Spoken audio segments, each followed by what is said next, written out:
Friends, मैं हूं आपका दोस्त दीपक और आप देख रहे हैं हमारा चैनल एक्सीलेंस टेक्नोलॉजी।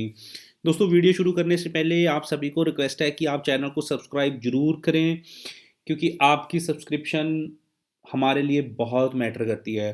और दोस्तों, जब भी आप वीडियो को प्ले करें तो इस वीडियो को एंड तक जरूर देखें, ताकि आपको भी सब कंटेंट समझने में आसानी हो, क्योंकि आधी वीडियो देखने से आपको कोई फ़ायदा नहीं मिलने वाला है और हमें भी वॉच आवर्स मिलते रहे दोस्तों। तो चलिए दोस्तों, आगे चलते हैं। तो सबसे पहले आज की वीडियो में हम लोग डिस्कस करने वाले हैं डिसीजन मेकिंग स्टेटमेंट्स पाइथन के अंदर क्या होती हैं।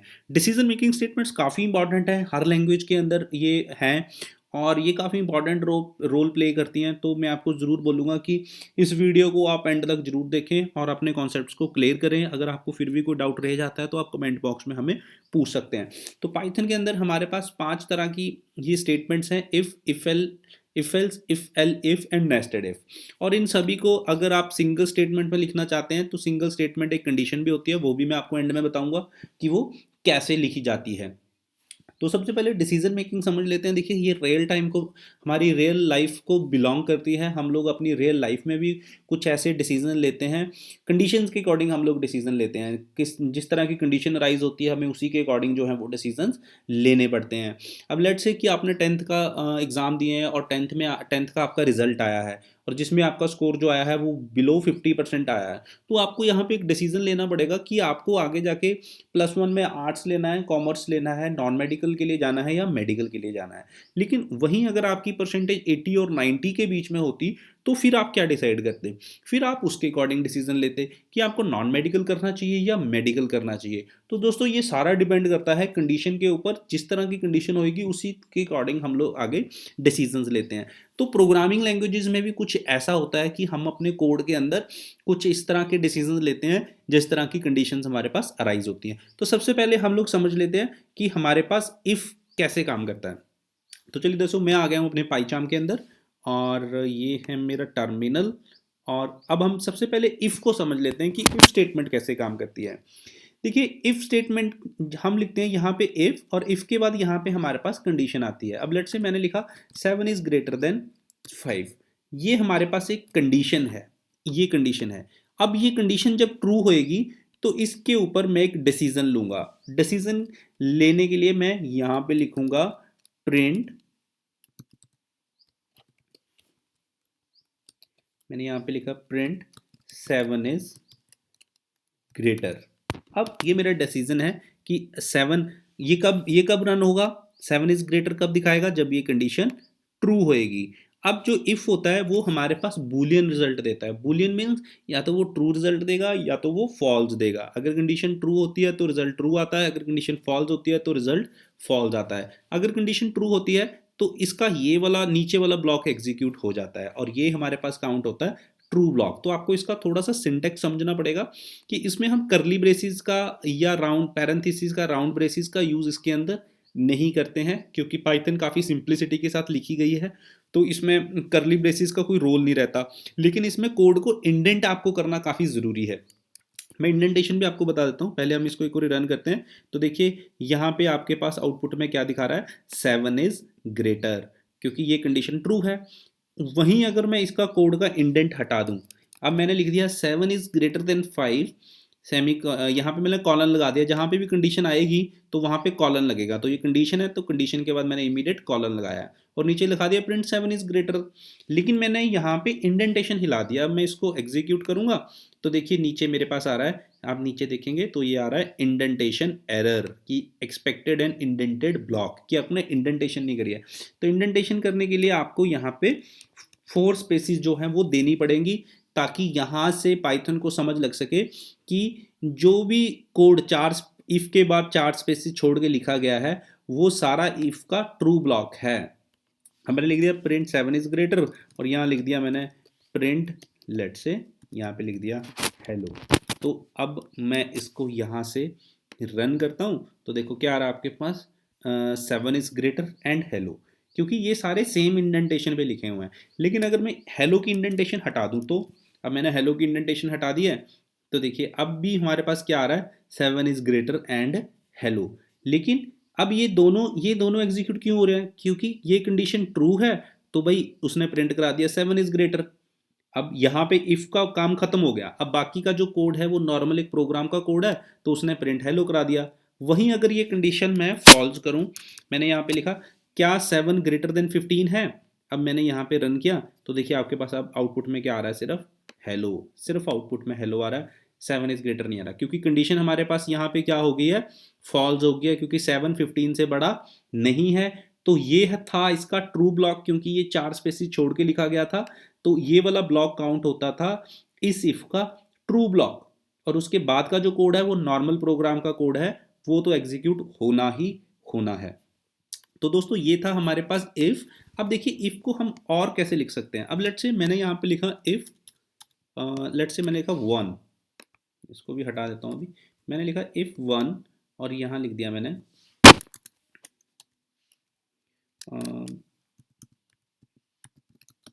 Condition is true, let's say मैंने कंडीशन इज ट्रू। अब इफ के साथ मैंने दूसरा ऑपरेंड नहीं लिया है, इससे पहले हम क्या कर रहे थे, 2 ऑपरेंड ले रहे थे, उसके बाद हम उस पर लॉजिकल ऑपरेटर लगा रहे थे, ग्रेटर देन लेस देन, ये हम यूज कर रहे थे। लेकिन अभी हम लोग यहाँ पे क्या कर रहे हैं, सिर्फ एक ही ऑपरेंड ले रहे हैं, इफ 1। अब देखिए 1 मैंने लिखा सिर्फ इफ 1 और इसको एग्जीक्यूट किया तो आपके पास आउटपुट क्या आ रही है, कंडीशन इज ट्रू। अब ये कैसे चल गया भैया, कंडीशन इज ट्रू, ये कैसे एग्जीक्यूट हो गया, ये क्यों एग्जीक्यूट हुआ, इफ 1, क्योंकि 1 की वैल्यू हमारे पास क्या होती है, ट्रू, क्योंकि बुलियन वैल्यू 1 की क्या है, ट्रू, और बुलियन वैल्यू 0 की क्या है, फॉल्स। तो यहाँ पे इफ को, ये ब्लॉक को एग्जीक्यूट करने के लिए इफ को क्या चाहिए था, ट्रू, तो हमने इसको क्या दे दिया 1, तो 1 होता है ट्रू के बराबर, तो अगर इफ ट्रू तो भाई उन्होंने एग्जीक्यूट कर दिया। इसी तरह अगर मैं यहाँ पे लिख दूं इफ 0 और मैं इसको एग्जीक्यूट करूं तो देखिए आउटपुट में आपके पास नीचे कुछ भी नहीं आ रहा, क्योंकि 0 की वैल्यू किसके बराबर है, फॉल्स के बराबर है, और इस ब्लॉक को एग्जीक्यूट करने के लिए इफ को क्या चाहिए था, ट्रू, तो ट्रू वैल्यू मिली नहीं तो ये एग्जीक्यूट नहीं हुआ। तो दोस्तों ये भी एक कॉन्सेप्ट है बिहाइंड द स्क्रीन, ये आपको काफ़ी जगह पे नहीं मिलेगा। इसके बाद देखिए और क्या कर सकते हैं हम। अब मैंने बताया कि इसके अंदर हम पैरेंथेसिस का यूज़ नहीं करते हैं, ब्रेसिस का यूज़ नहीं कर सकते हैं, लेकिन अगर आप इस तरह भी कोड लिखेंगे, जैसे मैंने लिख दिया 3 इज डबल इक्वल टू 3, ये बराबर है। अब देखिए मैंने यहाँ पे ब्रेसिस का यूज़ किया है, और अगर मैं इसको यहाँ से रन करता हूँ तो क्या दिखा रहा है, कंडीशन इज ट्रू, कोई एरर नहीं दिया पाइथन ने हमें कि हम ब्रेसिस का यूज़ भी है जो इफ़ के साथ कर सकते हैं, लेकिन सिर्फ और सिर्फ कंडीशन के अंदर, ब्लॉक बनाने के लिए नहीं कर सकते। हम इफ़ के अंदर इसका यूज़ जो है वो कर सकते हैं ब्रेसिस का। इसके बाद आगे चलते हैं, आगे हमारे पास आता है इफ़ और एल्स। अभी हमने पढ़ा इफ़ की अगर कंडीशन ट्रू होगी तो हम क्या करेंगे, लेकिन हमने ये तो देखा ही नहीं कि अगर कंडीशन फॉल्स होगी तो हम क्या करने वाले हैं। तो इस केस में देखिए हम लोग कैसे काम करेंगे, मैंने लिखा अब हम एल्स, अगर कंडीशन फॉल्स होगी तो हम उसके लिए भी एक ब्लॉक ऑफ कोड राइट करेंगे। अब मैंने लिखा इफ, या लिखा 7 इज ग्रेटर देन 8, और यहां पे लिख दिया print, let's say 7 is greater, अगर ये कंडीशन ट्रू होती है तो 7 इज ग्रेटर देन अगर 8 हुआ तो ये चल जाएगा, लेकिन भैया 7 8 से बड़ा तो है ही नहीं है, तो कंडीशन तो डेफिनेटली फॉल्स होने वाली है। तो उस केस में हम लोग क्या दिखाएंगे, तो उस केस में हमें बनेगा एक एल्स ब्लॉक।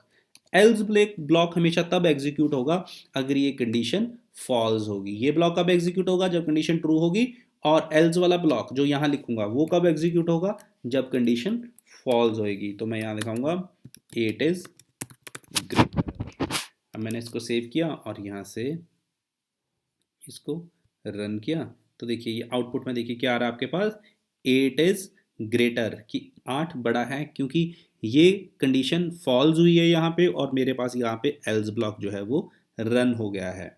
तो ये है हमारे पास इफ और एल्स, कि आप एल्स जो होता है वो जब कंडीशन फॉल्स होती है तो उस टाइम आपको क्या परफॉर्म कराना है, तो आप वो एल्स के अंदर लिख सकते हैं। एल्स के अंदर भी आपको सेम इंडेंटेशन को फॉलो करना पड़ेगा, कॉलन इसके साथ लगता है, इसका आप ख्याल रखिएगा, अदरवाइज आपके कोड में एरर आ सकता है। इसके बाद आगे हमारे पास है, हम लोग अपनी स्लाइड में चलते हैं। इसके बाद हमारे पास है नेस्टेड इफ। नेस्टेड इफ को देख लेते हैं हम लोग कैसे काम करता है। नेस्टेड इफ होता है if inside the if, if के अंदर आप इफ को जब डालते चले जाएंगे तो वो नेस्टेड इफ बन जाएगा। अब लेट से मैंने ए की वैल्यू यहाँ पे ले ली 90, बी की वैल्यू मैंने यहाँ पे ले ली 70, सी की वैल्यू मैंने ले ली 32 और डी की वैल्यू मैंने ले ली लेट से 21। मैंने वैल्यूज़ ले लिए हैं ए बी सी और डी की। अब मैं कंपेयर कराना चाहता हूँ कि बड़ा कौन है, सभी में से बड़ा कौन है। पूरा कोड नहीं लिखूंगा मैं, तो सिर्फ आपको नेस्टेड इफ समझाने के लिए। तो देखिए मैंने यहाँ पे लिखा if A is greater than B, अगर ए बी से बड़ा है तो अगर कंडीशन ट्रू होती है तो इसके अंदर का ब्लॉक रन होगा, लेकिन जैसे ही वो इफ़ के अंदर आएगा अंदर फिर एक कंडीशन मिलेगी, क्या ए जो है क्या वो सी से भी बड़ा है। अगर ये कंडीशन ट्रू होएगी तो इसके अंदर एक ब्लॉक और मिलेगा, क्या ए डी से भी बड़ा है। अब देखिए ये हम लोग क्या कर रहे हैं, इफ़ के अंदर इफ़, ये है इफ़, ये कंडीशन ट्रू हुई, अगर ये कंडीशन ट्रू होती है तो इसके अंदर इसको एक और इफ़ मिल जाएगा, ये रहा if A is greater than B. अगर ये कंडीशन ट्रू होती है तो इसके अंदर इसको एक और इफ़ मिल जाएगा, if A is greater than D. तो ये नेस्टेड है कि इफ़ के अंदर इफ़ के अंदर इफ़। और अगर ये कंडीशन ट्रू होती है तो मैं यहाँ पे प्रिंट करा रहा हूँ, प्रिंट ए इज़ ग्रेटर, क्योंकि भैया ए जो है वो बी से भी बड़ा निकला, कंडीशन ट्रू हुई। ए सी से भी बड़ा निकला, ये कंडीशन भी ट्रू हुई। ए डी से भी बड़ा निकला, ये कंडीशन भी ट्रू हुई। तो ए क्या हो गया, ग्रेटर। अब ये तो था नेस्टेड इफ। अगर लेट से अगर कंडीशन फॉल्स होगी तो क्या होगा। अब फॉल्स, अब एल इफ भी देखिए इसी कोड के अंदर एल इफ भी हो जाएगा। अब nested L if, nested if तो हो ही गया, इसी तरह एल इफ लेडर भी इसके अंदर हो जाएगी। अब लेट से ये कंडीशन अगर फॉल्स हो जाती है तो अगर ए जो है वो डी से बड़ा ना निकला तो क्या होगा। तो हम लोग यहाँ पे लिखेंगे else print D is greater. तो हमने क्या कर दिया, डी इज ग्रेटर। अब देखिए यहाँ पे हमने डी को ग्रेटर घोषित कर दिया, क्योंकि हमने ए का कंपैरिजन बी से भी हो गया था, ए का कंपैरिजन सी से भी हो गया था, ए का कंपैरिजन डी से भी हो गया था। अगर ए बड़ा निकलता तो हम ए ग्रेटर कर देते, एल्स हम डी को ग्रेटर कर देते। अब हमने डी का कंपैरिजन सी और बी से तो किया ही नहीं, हमने तो फिर यहाँ पे कैसे लिख दिया डी इज ग्रेटर। वो हमने इसलिए लिख दिया क्योंकि हमने कंपैरिजन डी का किससे कर लिया था, ए से। डी का कंपैरिजन किससे हो गया था, ए से, और ए ऑलरेडी कंपेयर होके आ रहा था बी और सी से। जब ए ऑलरेडी बी और सी से कंपेयर होके आया है हमारे पास तो डी को हमें दोबारा बी या सी से कंपेयर करने की जरूरत नहीं है, इसलिए मैंने यहाँ पे लिख दिया डी इज ग्रेटर।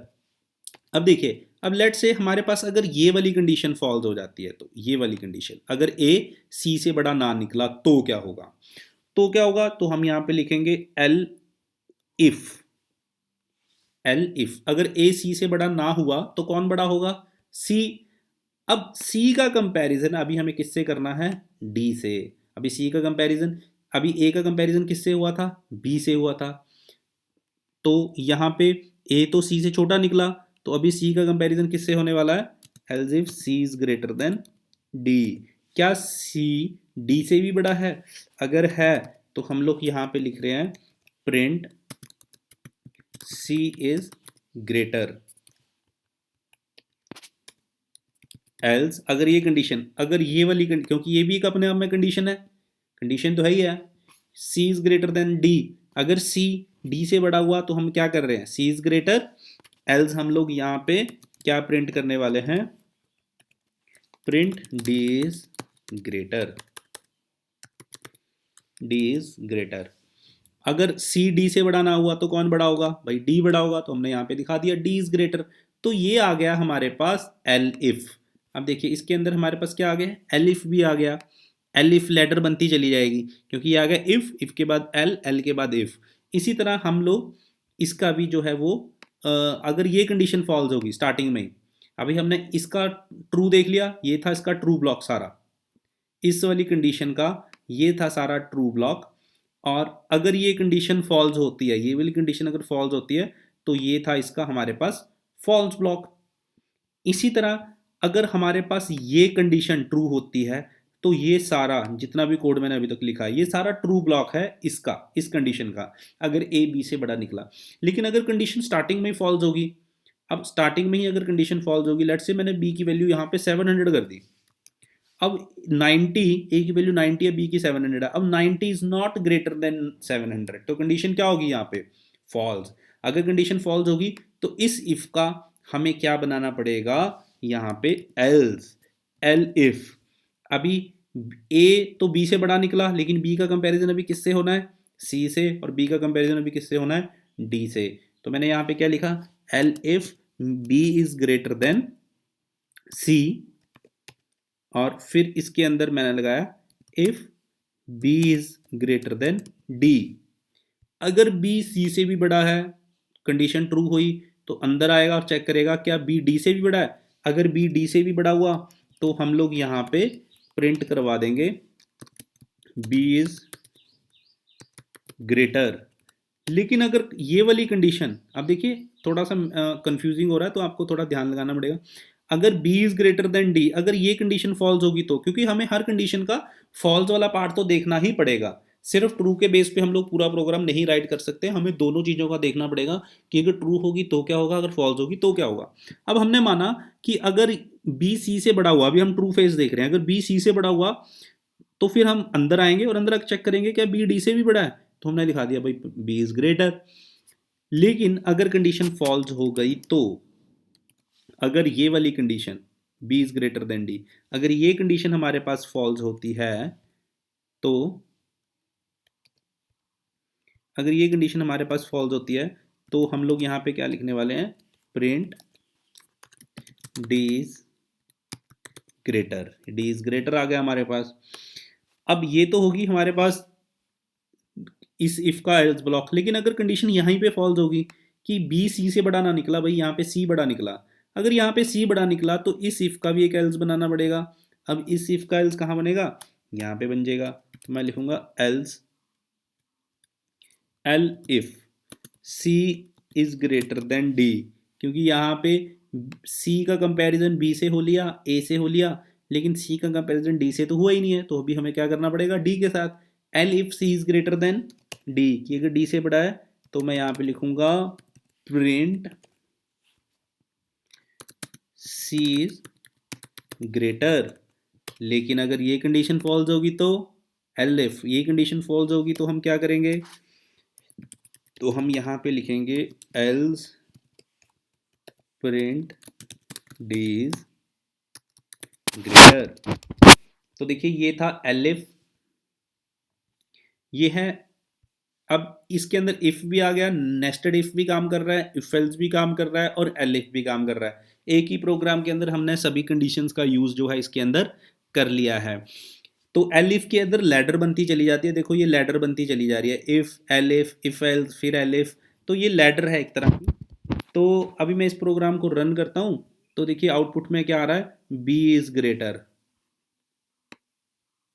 तो आउटपुट में आपको क्या दिखा रहा है, बी इज ग्रेटर। हम देख लेते हैं क्या बी बड़ा है, हाँ जी बी बड़ा है, बी की वैल्यू 700 है। तो देखिए अभी हमने इसकी बी की वैल्यू 70 कर दी है, और यहाँ पे अब ए बड़ा है। मैं फिर प्रोग्राम को एग्जीक्यूट करता हूँ, तो देखिए आउटपुट में क्या दिखा रहा है, ए इज ग्रेटर। अभी हमें दिखा रहा है ए बड़ा है। अब लेट से मैं सी को बड़ा कर देता हूँ, सी की वैल्यू मैंने यहाँ पे कर दी है 320। अब मैंने इसको रन किया तो वो दिखा रहा है, देखिए यहाँ पे वो दिखा रहा है सी इज ग्रेटर। अब लेट से मैं डी की वैल्यू को बड़ा कर देता हूँ, डी की वैल्यू मैंने 2100 कर दिया है। अब मैंने इसको एग्जीक्यूट किया तो वो दिखा रहा है डी इज ग्रेटर। मीन्स हमारा प्रोग्राम लॉजिक के अकॉर्डिंग, कंडीशंस के अकॉर्डिंग बिल्कुल सही काम कर रहा है। और इसको एग्जीक्यूट कराने के लिए हमने इफ एल्स, नेस्टेड इफ और इफ एल इफ लैडर का यूज़ किया है। तो दोस्तों अगर आपको ये प्रोग्राम समझ आ गया तो आपके काफ़ी सारे फंडामेंटल जो हैं वो इफ क्लियर हो जाएंगे। तो दोस्तों आगे चलते हैं, आगे हमारा एक प्रोग्राम रह गया, वो है सिंगल स्टेटमेंट कंडीशन। कि अगर सिंगल स्टेटमेंट आपको लिखनी हो, जैसे अभी तो हम पूरा ब्लॉक बना रहे हैं, ट्रू ब्लॉक बना रहे हैं, फॉल्स ब्लॉक बना रहे हैं, लेकिन अगर आपको एक ही लाइन के अंदर कोड लिखना हो तो आप कैसे लिखेंगे। अब लेट से मैंने लिखा if 7 is greater then 4, 7 is greater then 4 condition है, कंडीशन के बाद कॉलन तो लगेगा ही। और अगर ये कंडीशन ट्रू होती है तो मैं क्या प्रिंट कराने वाला हूँ, मैं यहाँ पे प्रिंट कराने वाला हूँ 7 इज ग्रेटर। 7 इज ग्रेटर, मैंने इसको यहाँ से रन किया तो देखिए आपके पास आउटपुट में क्या आ रहा है, आउटपुट में आ रहा है 7 इज ग्रेटर। ये मैंने सिंगल लाइन में कोड लिख दिया। अब आपको इसके बाद एक लाइन और प्रिंट करानी थी, आपको दो लाइनें प्रिंट करानी थी। लेट से अगर कंडीशन ट्रू होती तो आपको दो लाइनें प्रिंट करानी थी, 7 इज ग्रेटर, और दूसरा आपने लिख दिया प्रिंट, लेट से आपने लिख दिया दिस इज माई कोड। अब मैंने इसको एग्जीक्यूट किया तो देखिए आपके पास क्या आ रहा है, this is 7 is greater and this is my code. आपके पास दोनों लाइनें जो हैं वो काम कर रही हैं। अब देखिए पाइथन के अंदर सेमीकोलन का यूज़ हम लोग नहीं करते हैं, लेकिन अगर आपको सिंगल लाइन स्टेटमेंट का यूज़ करना है तो आप यहाँ पे सेमीकोलन का यूज़ करके दिखा सकते हो मल्टीपल लाइन, क्योंकि 2 लाइनें प्रिंट हुई हैं। एक्चुअल में ये कोड ऐसा है, ये कोड और जो मैंने अभी लिखा था ऊपर सिंगल लाइन में वो सेम है, ये कोड ऐसा है। लेकिन अगर आपको इस कोड को सिंगल लाइन में लिखना है तो आप सेमीकोलन का यूज़ करके लिख सकते हैं। डिफरेंस सिर्फ इतना है कि अगर आप इसको सिंगल लाइन में कर देंगे तो प्रोग्रामर्स को रीडेबिलिटी में दिक्कत आएगी। तो वैसे तो कोशिश करो कि सिंगल लाइन में हम लोग इसको ना ही लिखें तो ज़्यादा बेटर है। तो होप दोस्तों आपको वीडियो पसंद आई होगी, और वीडियो की स्टार्टिंग में भी और एंड में मैं रिक्वेस्ट करूंगा कि आप हमारे एफर्ट्स को जरूर अप्रिशिएट कीजिए, चैनल को सब्सक्राइब करना बिल्कुल ना भूलिए दोस्तों। जल्दी से जल्दी हमें ग्रो करवाइए ताकि आप लोगों के लिए मैं node JS, angular JS, react सभी की वीडियोस आप लोगों के लिए बैक टू बैक लेके आ सकूं दोस्तों। Thank you.